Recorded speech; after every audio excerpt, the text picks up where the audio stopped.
What's good, YouTube? AJ Hova checking in once again. Make sure you leave a like on the video, subscribe to the channel, leave a comment down below once we finish up the dialogue, so that when people coming through know that they're not alone on their self-improvement journey. Today we're going to be talking about something that we're all going to experience, and if you have started your self-improvement journey, you already have experienced, and that is the reclusion into yourself, right? Whenever you start your self-improvement journey, it's easy to start becoming antisocial as you start to only seek out people, situations that are going to help you develop into who you're supposed to be.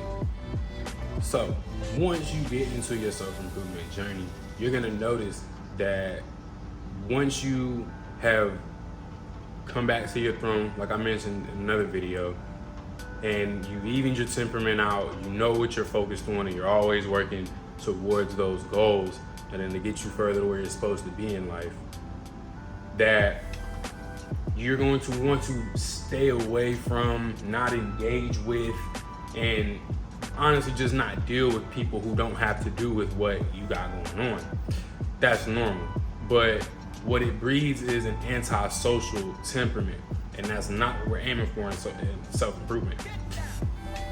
First off, when you start to become a goal-oriented person, and when you wake up on a day-to-day, you have your intent and you know what you're going after, you know where you're headed in life, it's easy to start thinking that nobody is on your side. That's normal. But I will say, just because people don't at first strike you as someone that can help you along your journey doesn't mean that they're not, right? What you'll start to think is that you're the only person who can get you to where you're going. You don't need help from anybody, and if you do need help from them, it's gonna be in the smallest way possible. It's okay to think like that, but it's not somewhere you should keep your mind. I will say this: everybody's the man in an empty room. Whenever you start getting deep into your self-improvement and you start to get those thoughts that, no, I'm the only person who can get this done, and you're not trying to take help from anybody, what you're doing is stunning your growth. It is a fact that two minds can get more done than one when they're on the same accord.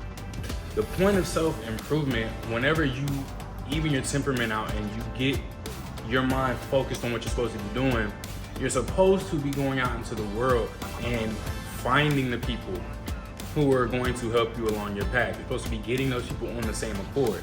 That's what building your tribe is. The danger of staying in that antisocial mind space is that you're going to miss all the connections, all of the conversations and the moments that are going to make your journey worth walking, worth going through. It's a shame to get to the end of your journey, amassed everything you wanted, hit all your goals, you reached them, and you look back and you can't honestly say that you enjoyed it.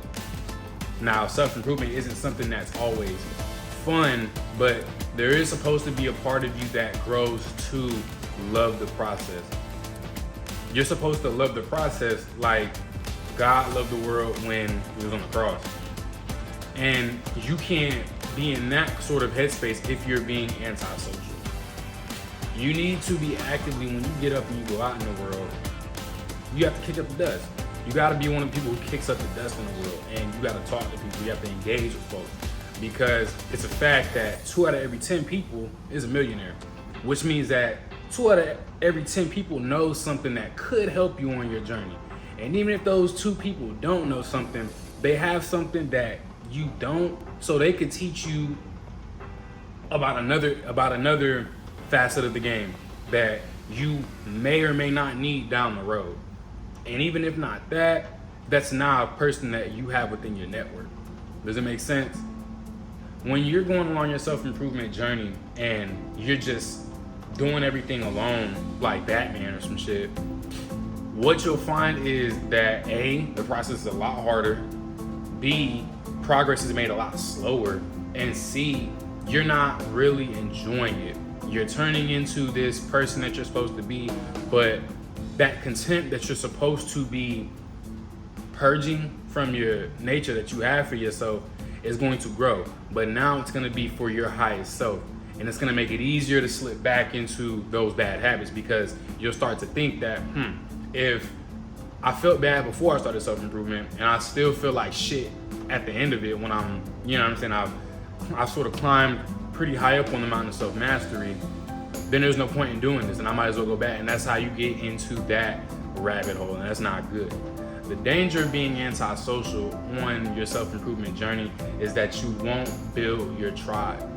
And when you're building your tribe, those are the times that you're going to make the most progress. You're gonna have your fondest memories, and you're gonna have the people within your network that you can call on to either A, express, hey, I woke up today, bruh, and I'm not really feeling this work, or B, you could have an idea, but you don't have the devices to actually go forth with it and make out of that idea what you're supposed to, versus if you had somebody on your team or in your camp that you could call on, hey, I need an app developed.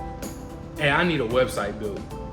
Hey, I need you to teach me how to do taxes. I need you to teach me how I'm supposed to get ordinance for construction in the city. Anything. And that just covered a multitude of industries, right? But that's what I'm saying. You won't ever have a network of people that you can call on if you're being antisocial. And yeah, it's cool to say that, I got all this done by myself. This was all me. I got this off the muscle, out the dirt. That's cool. But like I said, it's gonna take you a lot longer. It's gonna be a lot less enjoyable of a process, and you're gonna get to the end of it and you're going to think that it was all pointless because you chose to be, you know what I mean, some lone wolf out here in the world trying to build a dynasty. Does that make sense?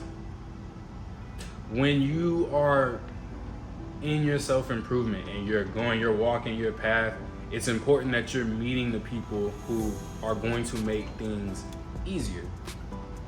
It's important. And I know that sounds like some pussy shit, but it's not, bro. You try and build a syndicate.